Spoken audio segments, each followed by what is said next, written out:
Everyone, তো সবাই কেমন আছো? আশা করি সবাই খুব ভালো আছো। আমিও খুব ভালো আছি। তো এখন বাজে হচ্ছে 12:30। তো এখন দেখো রেডি হয়ে গেছি। তো চলো বেরাবো, কোথায় যাচ্ছি না যাচ্ছি তোমাদের সব শেয়ার করবো।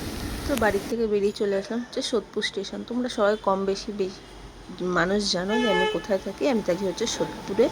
তো সোদপুর থেকে বেরিয়ে মানে ট্রেন ধরে গেলাম হচ্ছে তোমার দমদম। দমদম থেকে মেট্রো ধরে গেলাম হচ্ছে ময়দান থেকে টুকটাক কিছু দোকানের জিনিসপত্র কিনে নিয়ে তারপরে ওখান থেকে ট্যাক্সি নিয়ে গেছি আর একটা মার্কেটে। এটার নাম আমি বলতে পারবো না, এটার নাম আমি জানিও না, কারণ এটা আমার বর নিয়ে গেছে, তাই আমি ওর সাথে গেছিলাম।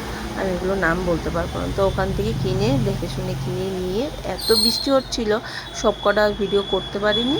তো ওখান থেকে বেরিয়ে আবার টুকটাক একটু কিছু খেয়ে তারপরে জিনিসপত্রগুলো নেবো, কারণ সব কটা দোকানে জিনিস কিনে রাখা আছে, বৃষ্টির জন্য নিয়ে বেরাতে পারিনি। তো এই দেখো সব জিনিসপত্র কেনা হয়ে গেছে, কিনে এবার বাড়ির দিকে রওনা দিচ্ছি। তো চলো তার মধ্যে একটু কিছু ভিডিও তোমাদের সাথে শেয়ার করলাম, তো দেখে নাও।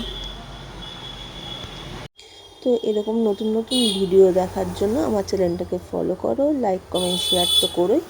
তো দেখা হবে আবার নেক্সট ভিডিওতে। তোমাদের সবাইকে অনুরোধ রইল যে সাইডে যে আওয়াজগুলো হচ্ছে ওগুলো একটু ইগনোর করার জন্য।